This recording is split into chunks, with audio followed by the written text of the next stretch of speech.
नमस्ते दोस्तों, आप सबका एक बार फिर से स्वागत है मेरी और स्पार्टकस भाई की तरफ से आपके अपने यूट्यूब चैनल सत्य सनातन पर। और स्पार्टकस भाई एक लंबे समय के बाद एक बार फिर से हमारे साथ हैं।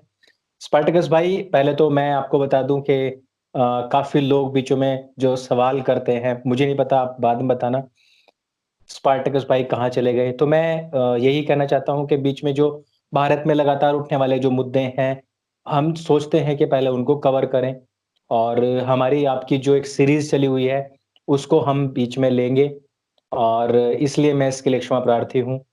और स्पार्टकस भाई, मेल तो आपके पास भी आते होंगे? यार अंकुर, मैंने ये बात पता नहीं कितनी दफा आपके साथ ये रिपीट की है और मैं हर दफा रिपीट करने पे मुझे कोई वो नहीं है, एतराज नहीं है, मुझे अच्छा लगता है।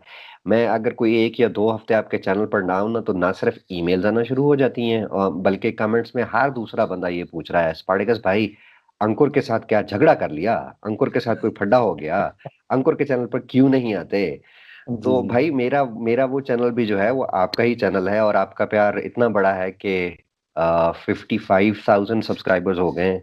तो जी, आते रहिए, आपका स्वागत है मेरे चैनल पर भी। जी, तो मैं कहीं नहीं जाने वाला। सत्य सनातन भी मेरा चैनल है। होता समटाइम्स ये है कि मैं अपने कामों में बिजी हो जाता हूँ। फिर मेरा थोड़ा हेल्थ का भी इशू चल रहा है। बेटर हूँ, काफी बेटर हूँ।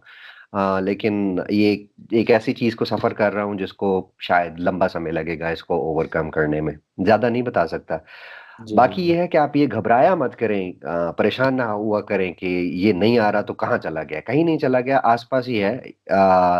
सत्य सनातन चैनल मेरी फैमिली है, और ज्यादा समय जो है ना वो मैं अपनी फैमिली से दूर रह भी नहीं सकता। तो बिल्कुल। इसीलिए आज भी जो है वो सोचा हाजिरी भी दे दूं चैनल पे और थोड़ी सी इंफॉर्मेशन भी दे दूं। जी, बिल्कुल, बिल्कुल। तो स्पार्टक भाई, आज अच्छा, हम क्या अगर आप सब्जेक्ट लेने वाले हैं?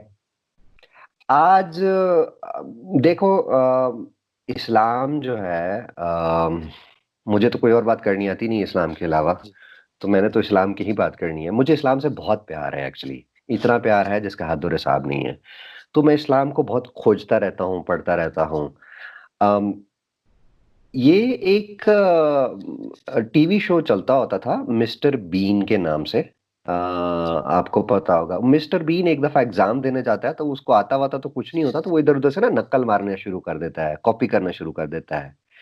तो ये जो मेरा खूबसूरत दीन है इस्लाम, ये जी, बिल्कुल मिस्टर बीन वाला है।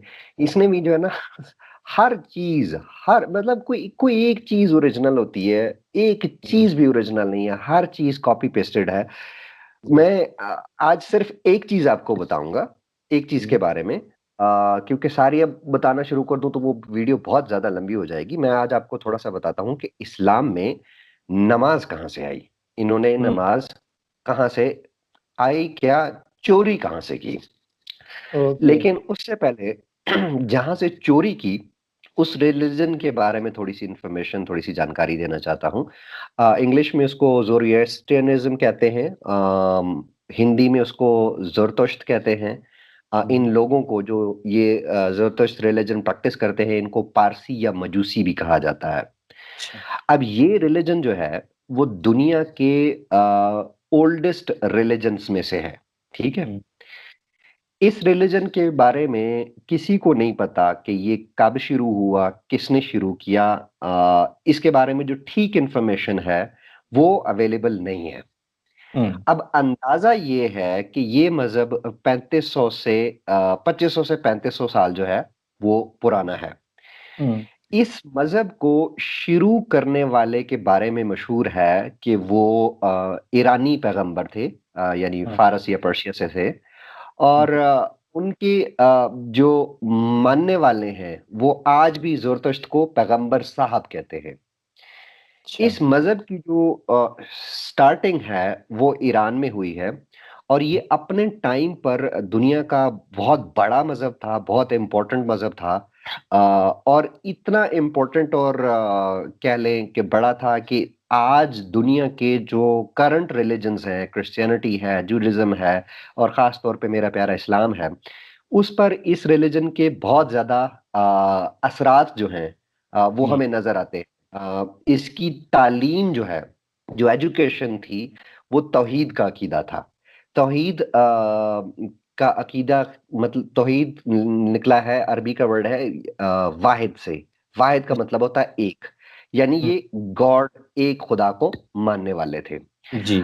अब इस वक्त जो इनकी सिचुएशन है, इसके मानने वालों की तादाद बड़ी थोड़ी रह गई है, कोई 2 लाख से भी कम लोग हैं। उसमें से कुछ आपके इंडिया में मुंबई में रहते हैं, पाकिस्तान में कराची में एक छोटी सी कम्युनिटी रहती है, छोटी सी कम्युनिटी अब ईरान में है, और कुछ लोग जो है वो माइग्रेट करके अमेरिका और दूसरे कंट्रीज में निकल गए हुए हैं। इस जो इन ये जो पारसी लोग हैं, इनकी जो मुकद्दस किताबें हैं, उनमें 2 किताबें बहुत इम्पोर्टेंट है। एक का नाम है दसातीर और दूसरी है अवेस्ता। अवेस्टा हम्म। AVESTA करके अगर आप सर्च करें तो आपको गूगल पर मिल जाएगी ये। जी। पारसी मजहब में जो खुदा के लिए लफ्ज है या जो गॉड के लिए लफ्ज है वो है आहोर मजदा। अच्छा। अब आहोर का मतलब होता है आका, और हम्म। मजदा का मतलब होता है अक्लमंद। यानी आहोर मजदा का मतलब क्या हुआ? अक्लमंद आका। आ, जी। आका पालने वाले को कहते हैं, गॉड को जी। कहते हैं। हम्म। अब जो गॉड की जो क्या कहते हैं खूबियां हैं, या जो जो गॉड की जो कुछ चीजें हैं इनके रिलीजन में, वो ये है कि खुदा एक है, यानी अहोर मजदा जो है वो एक है। उसका हम्म। कोई हमसर नहीं है, यानी कि उसके जैसा कोई और है ही नहीं। हम्म। अब यहाँ जरा इस्लाम की तरफ आते जाए थोड़ा थोड़ा। जी। इस्लाम में खुदा का क्या कॉन्सेप्ट है? खुदा एक है। एक है। इस्लाम में खुदा की वो जो ट्रिनिटी, जिस तरह क्रिश्चियनिटी में होती है, या जो पॉलीथीइस्ट जो रिलीजन्स होते हैं कि एक से ज्यादा गॉड होते हैं, उसमें इस्लाम कहता है कि उसका कोई हमसर नहीं है खुदा का। पारसी हम्म। मजहब क्या कहता है? पारसियों का मजहब क्या कहता है? इसका कोई हमसर नहीं है। यस। तीसरी खूबी जो गॉड की है पारसी मजहब में, उसकी ना कोई इब्तदा है और ना कोई इंतहा है। यानी ना तो वो कहीं से शुरू हुआ है और ना ही वो कहीं पर खत्म होता है। जी। सिमिलरिटी है मुसलमानों के खुदा अल्लाह में भी। हम्म। ना उसका कोई बाप है, ना बेटा, ना बीवी, ना औलाद। हम्म। सेम इस्लाम में भी है। जी। ना कोई आंख उसको देख सकती है, ना हम्म। कोई सोच जो है, या ना कोई दिमाग उसे तसव्वुर में ला सकता है कि उसका एक्सपेंशन कितनी है, वो कैसा है। सेम कॉन्सेप्ट इस्लाम में भी हम्म। है, जी। कॉपी पेस्ट है। और कॉपी पेस्ट है। फिर वो कहते हैं कि अम, वो हमसे, यानी खुदा हमसे हमारे से भी ज्यादा नजदीक है। हम्म। ये भी कॉपी पेस्ट है, बताऊं कैसे? इस्लाम में है कि अल्लाह इंसान की शहरग से ज्यादा नजदीक है, ये इसको हम्म। शहरग कहते हैं, यानी हम्म। बहुत ज्यादा है। ये भी जी। कॉपी पेस्ट है। हम्म। थोड़ी सी हिस्ट्री मैं बताता हूँ इस जरतुश्त रिलीजन की। हम्म। तौरात और इंजील, यानी जो बाइबल है, वो हम्म। उन लोगों को दी गई थी, मतलब जिन लोगों पे उतरी थी वो सामी नस्ल से ताल्लुक रखते थे। हम्म। जबकि ये जो जरतुश थे, ये आर्या नस्ल से था बेसिकली। जी। आर्याई नस्ल से इसका ताल्लुक था। अब इसके बारे में जो ठीक इंफॉर्मेशन है वो दुनिया के किसी भी खित्ते में अभी इस वक्त मौजूद नहीं है, किसी को नहीं पता। राइटिंग्स नहीं है, कोई बुक्स ठीक से अवेलेबल नहीं है, आर्या। पढ़ देना। आर्या ये जो इंडियन की जो थ्योरी है। आर्याई आर्या आर्या वाले ये इंडिया में भी है ना? आपकी आर्याई नस्ल तो इंडिया में भी है। हाँ, मतलब जो हिंदुस्तानी लोग हैं जो वो उनको आर्य नस्ल कहते हैं। हाँ, वो ये क्योंकि हम हमारी जो पर्शिया में भी। पुस्तकें हैं ना, उसमें हाँ, उसमें श्रेष्ठ पुरुषों को, यानी कि नोबल, नोबल कहते हैं। आर्य का मतलब होता है नोबल, यानी कि जो हम्म, श्रेष्ठ पुरुष होते हैं उनको आर्य ही कहा जाता है। भाई ये भी आर्याई था। इसके बारे में हाँ। जो एक राइटर है, फ्रेंच राइटर है, आ, उसका जिक्र मैं आगे दोबारा कर दूंगा जब ये दोबारा स्टार्ट करेंगे। रेने गुएनन के नाम से था। उसने जो हम्म। रिसर्च की है उसके मुताबिक, और उसके अलावा एक और है, बेंसन था। बेंसन ने जो तहकीकात की है उनके मुताबिक भी जो है ना वो ये आर्याई नस्ल से था, लेकिन ठीक इन्फॉर्मेशन कहीं पे भी अवेलेबल नहीं है। अब ये आगे हम्म। चल के एक और होने वाला है मसला। चले मैं वहां से दोबारा शुरू करूं या आगे कंटिन्यू करूं? नहीं, यहीं से ही स्टार्ट कर रखे बस। हाँ, तो मैं ये बता रहा था कि इसकी जिंदगी के बारे में जो ठीक इंफॉर्मेशन है वो अवेलेबल नहीं है। जो इंफॉर्मेशन अवेलेबल है उसमें बहुत ज्यादा डिफरेंसेस हैं। जो ज़रतश्त से मुतल्लिक जो तहकीकात की गई हैं, एक बॉन्जन और हॉग नामी आदमियों ने की थी। इनके मुताबिक जो उसका जो टाइम पीरियड बनता है, वो टाइम पीरियड बनता है 2200 से 2400 साल कबल मसीह का। जी। ठीक है। अब इस ज़रतुश्त के बारे में 400 कबल मसीह अफलातून यानी प्लेटो ने भी अपनी कुछ राइटिंग्स में ज़रतुश्त का जिक्र किया है। एक फ्रेंच रिसर्चर है रेने गुएनन के नाम से। उसका ख्याल है कि ज़रतुश्त कोई नाम नहीं था, कोई इंसान नहीं था, बल्कि एक ओहदा था। जी। यानी जैसे जैसे बादशाह, या जैसे आप कहते जैसे वो मिस्रियों में होता था ना कि मिस्र का जो बादशाह होता था उसको फिरौन कहते थे, फिरौआ कहते थे। यस। ठीक है, इसी तरह ज़रतुश्त भी एक ओहदा था। ये कोई क्या कहते हैं, इंसान मतलब किसी एक बंदे का नाम नहीं है। और जो भी ज़रतुश्त आता था उसका मकसद क्या होता था? नबूवत को कायम करना, यानी ये जो है रसूल शसूल और पैगाम शगाम और जी। कानून साजी, यानी लेजिस्लेशन का काम जो है वो करना होता था। जी। अब उसके ये रने कहता है कि जो आखिरी ज़रतुश्त का ज़माना था वो तकरीबन कोई 600 कबल मसीह था। और कबल वो मसीह का भी जिक्र दोबारा कर दीजिए कि कबल मसीह आप किसको कह रहे हैं? Before Christ, yes. बिफोर 600 साल क्राइस्ट तक। को, हाँ हाँ, 600 बिफोर क्राइस्ट जो है, ये उसका टाइम पीरियड रेने के मुताबिक बनता है। हुँ। रेने आगे चल के ये कहता है कि ये बेसिकली बाख्तर के रहने वाले थे। ये बाख्तर का एरिया जो है इस वक्त अफगानिस्तान में बनता है। जी। फिर वहां से ये जो रिलीजन है ये जाता है पर्शिया में, पर्शिया में एक्सपैंड करता है, और फिर उसके उसका सरकारी मजहब भी बन जाता है पर्शिया का। फिर वहां से ये फैलता है और फैलता फैलता 500 बिफोर क्राइस्ट जो है ये इंडिया पहुंचता है। इस मजहब ने जो जो बाकी रिलीजन है उन पर काफी ज्यादा असर छोड़ा है, या बाकी रिलीजन ने काफी ज्यादा कॉपी किया है। तो ऐसा कैसे हो सकता था कि जब जहां पे सारा माल बट रहा था तो इस्लाम हमारा पीछे रह जाता? ये भी अपना वो कटोरा लेके कटोरा। पहुंच गए कि थोड़ी सी थोड़ी सी हमें भी दे दें। तो जी। ये इस्लाम मोहम्मद के मरने के बाद ईरान जो है ये इस्लाम के कब्जे में आ गया था। तो मुझे लगता है कि जब कब्जे में आया तो इस्लाम वालों ने भी बहुत सारी तालीमात, हदीसें और तफसीर जो है वो इन्होंने इस्लाम में घुसा दी हैं। जी। इनकी जो बुक है, ज़रतुश्त की बुक है अवेस्ता, ये जिंद ज़बान में रखी गई थी। ये लैंग्वेज अब खत्म हो चुकी हुई है। जी। मतलब ये जो जिस लैंग्वेज में ये लिखी गई है अवेस्टा, उसका उसको डेड लैंग्वेजेस में अब कंसिडर किया जाता है, वो कहीं पर बोली नहीं जाती अब। अच्छा, अब इसकी रिलीजन की थोड़ी-सी मैं आपको और बताता हूँ, आपको समझ आ जाएगी कि कितनी डेप्थ तक जो है इस्लाम ने कॉपी किया है इस रिलीजन को। जी। इसकी जो बुनियादी तौर पे तो ये आग की पूजा करते हैं, लेकिन इस मज़हब का जो पुराना लिटरेचर है, उससे पता लगता है कि उस मतलब इस ज़ोरो ज़ोरो इन इनकी जो ज़रतुश्त की जो तालीमात हैं, उनमें काफ़ी ज़्यादा चेंजेज़ आई हैं। लेकिन जो कॉमन में है कि अब अंबिया कराम जो है, यानी नबी पैगंबर हैं, जी। उन पर ईमान लाना ज़रूरी है। ज़रूरी है। इस्लाम में 1,24,000 पैगंबरों पर ईमान लाना ज़रूरी है। हुँ। उन नबियों को खुदा की तरफ से दी जाने वाली वही, जो खुदा उन पे ऊपर नाज़िल करता है, बताता है कि अच्छा अब तू ज़ैनब के साथ शादी कर सकता है, अब तू फलानी के साथ कर सकता है। हाँ, वही तज़यीक़ पर जिस करता है। तरह मुसलमान ईमान रखते हैं, इस जी। तरह इनके जो ज़रतुश्त हैं, उनमें वही को सरोश कहा जाता है।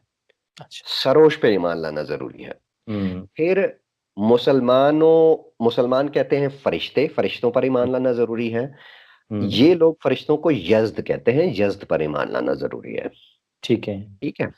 मुसलमानों में, इस्लाम में दुनिया का जो एंड है, खात्मा है, हुँ। उस पर ईमान लाना ज़रूरी है।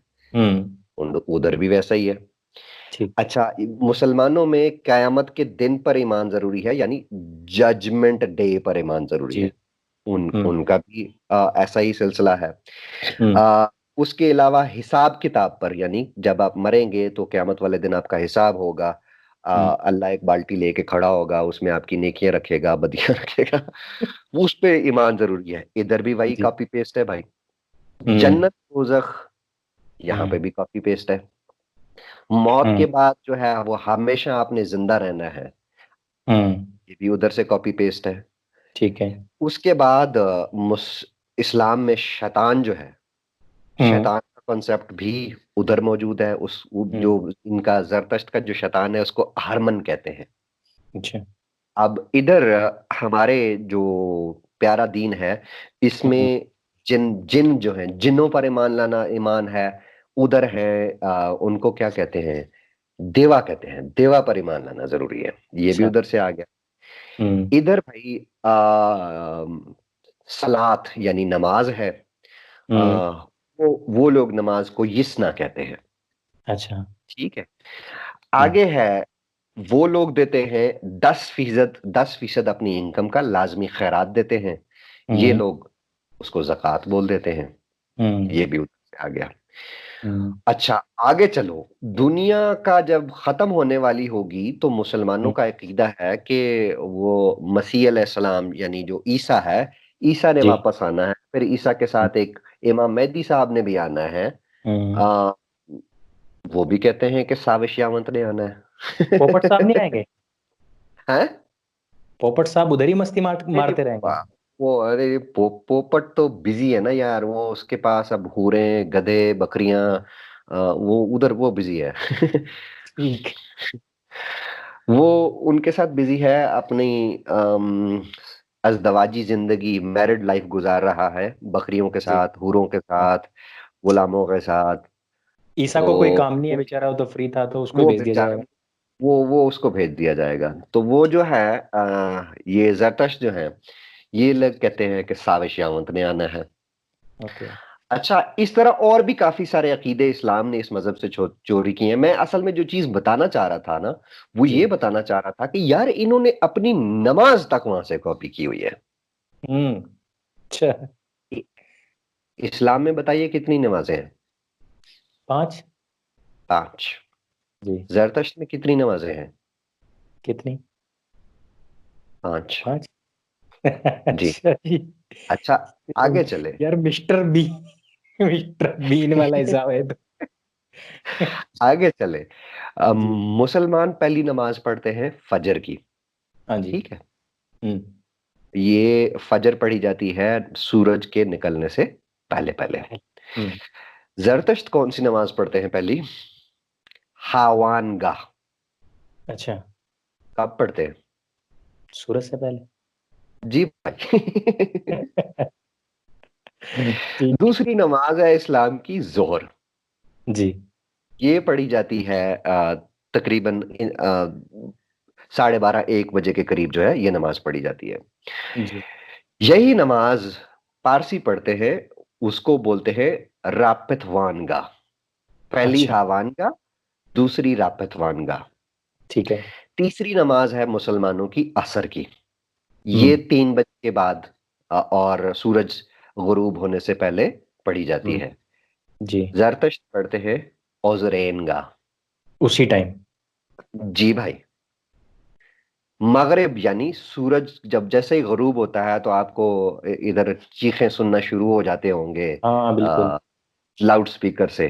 जी जी जी। उसको औस्त्रेनगाह बोलते हैं वो लोग। मुसलमान मगरिब की नमाज बोलते हैं, हम्म। ये लोग जरतश जो है औस्त्रेनगाह बोलते हैं। हम्म। पांचवी नमाज जो है वो रात को 8 9 बजे के करीब पढ़ी जाती है, इशा की। हम्म। ठीक है। हम्म। और जरतश में उस पांचवी नमाज को क्या कहते हैं? इशाइनगाह।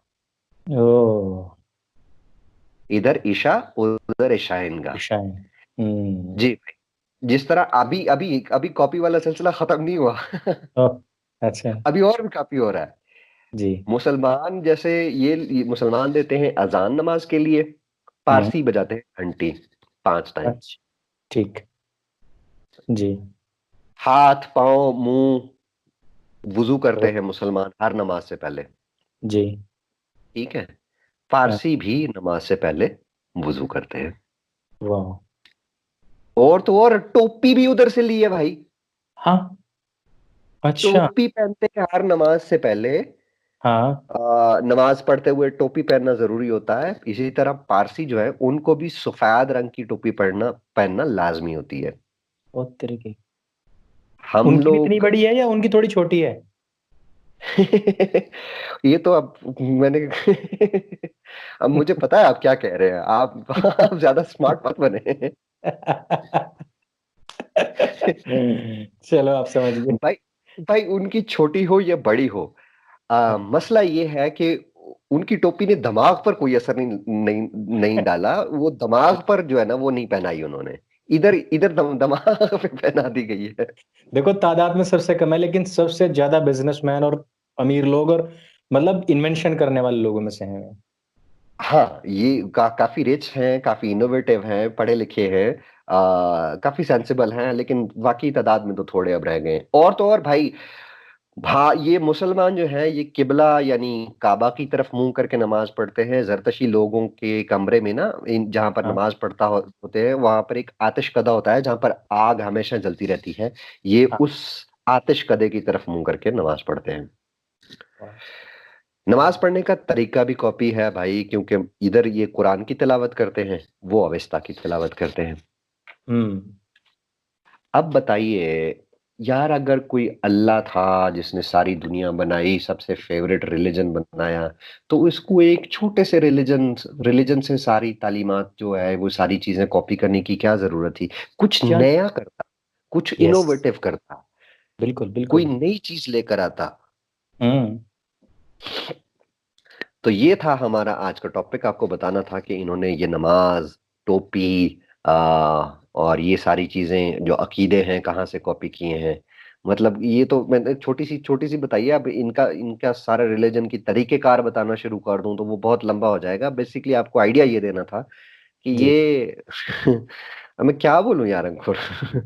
यार, हर बात पे तो ये बोलते हैं कि मतलब ये अल्लाह का दिया हुआ ऐसी चीज है जो पहले ना थी और ना इसके बाद हो सकती है। आप एक आयत तो बना के दिखाओ।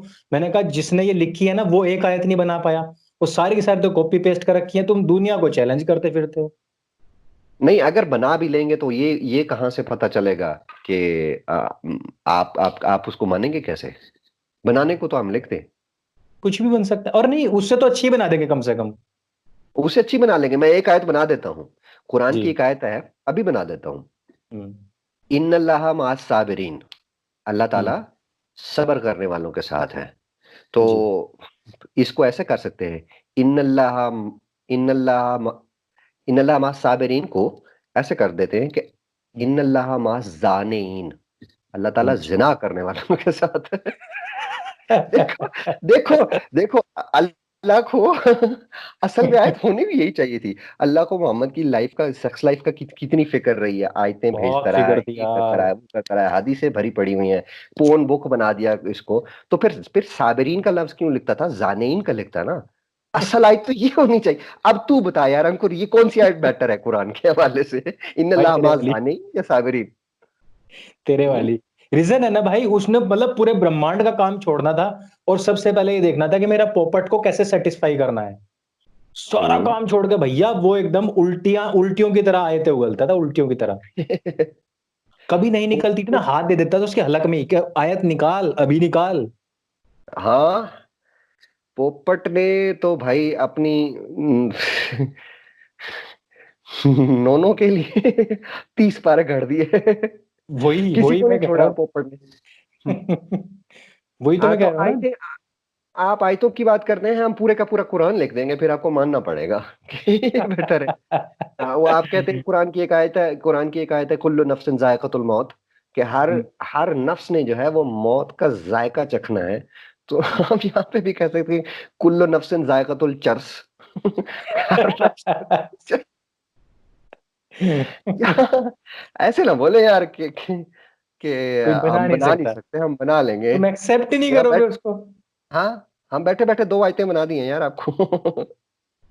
अच्छा स्पार्टा, ऐसी ऐसी तो बात बिल्कुल नहीं है ना कि मतलब ये कहते हैं कि इसमें इतनी अच्छी बात बताई गई है। उससे पहले ये सारी अच्छी बातें थी, तभी तो ये लोग जिंदा रहे। अगर उससे पहले सारी बुरी बातें थी तो पोपट साहब को तो जिंदा भी पैदा भी ना होने देता, उसको बाबे दादे को ही मार डालते। अच्छाई तो थी ही पहले। और मेरे ख्याल से जो हमने डिस्कशन किया था पिछले दिनों कि इस्लाम के आने से पहले, इस्लाम के आने के बाद में बहुत चेंज आ गए थे। उससे पहले काफी लोगों में फ्रीडम थी, महिलाओं को खासतौर पर बहुत फ्रीडम थी, और इससे पहले हम अच्छा माहौल था। हम मेरे ख्याल में इस टॉपिक पर एक पूरी वीडियो कर चुके हुए हैं। हाँ। आप मैं सिर्फ एक एग्जांपल देता हूँ वुमेन फ्रीडम की या वुमेन राइट की या वुमेन एम्पावरमेंट की इस्लाम से पहले। कि इस्लाम से पहले एक औरत है खदीजा नाम की, वो इतनी जी। आज़ाद है कि वो अपना बिजनेस कर सकती है, वो इतनी आज़ाद है कि आपके पोपट को अपना नौकर रख सकती है, वो उसके टुकड़ों पाल पर पल सकते। सकता है। यस। उसके बाद क्या होता है? इनको तंबू बना दिया जाता है। घर की बिल्कुल। इस्लाम ने औरत को जहाँ जाकर फेंका है ना अंकुर आर्या, ये इसको बहुत लंबा समय लगेगा बाहर आने में, बहुत लंबा समय लगेगा बाहर आने में। हम्म। अ, तो ये मत बोला करें यार कि कोई भी रिलीजन होता है ना यार अंकुर, हम्म। 100% उसमें बुरी बातें भी कहीं नहीं होती और हाँ। 100% अच्छी बातें भी नहीं होती। हमें जी। देखना क्या होता है कि हम जिस रिलीजन को या जिस चीज को फॉलो कर रहे हैं, क्या उससे हम लोगों को, ह्यूमैनिटी को, क्या हाँ। उससे कोई थ्रेट है? अगर हम्म। है तो आपका रिलीजन ठीक नहीं है, कोई भी रिलीजन हो। बिल्कुल बिल्कुल। अगर आप आ, अपने रिलीजन की वजह से एक एक इंसान से नफरत करने लग जाते हैं, उसको मारने पर तुल तुल जाते हैं, वो सब कुछ बर्बाद करने पर तुल जाते हैं, आपका रिलीजन ठीक नहीं है। यार अगर आपका छोटी रिलीजन शांति ये तो कहता है बेजुबान कि जानवर, बेजुबान भाई मैं जानवर वही मैंने उसी उर्दू तरफ आ रहा हूँ, उसी तरफ आ रहा हूँ, हाँ। उसी तरफ आ रहा हूँ कि आपके रिलीजन से अगर आप पशु पक्षी जो होते हैं, जानवर हम्म। जो होते हैं, वो तक सेफ नहीं है, तो आपका हाँ। रिलीजन ठीक नहीं है। अगर आपका रिलीजन मदर अर्थ को, नेचर को नुकसान देता है, तो आपका रिलीजन ठीक नहीं है। अब इस्लाम की मैं एक बात आपको बता देता हूँ। इस्लाम हम्म। क्या कहता है? जो सबसे बड़ा जो जो फ्लॉ है ना इस्लाम के अंदर, वो ये है कि इस्लाम कहता है कि ये दुनिया, ये एक आरजी है, it's a hmm. Temporary world.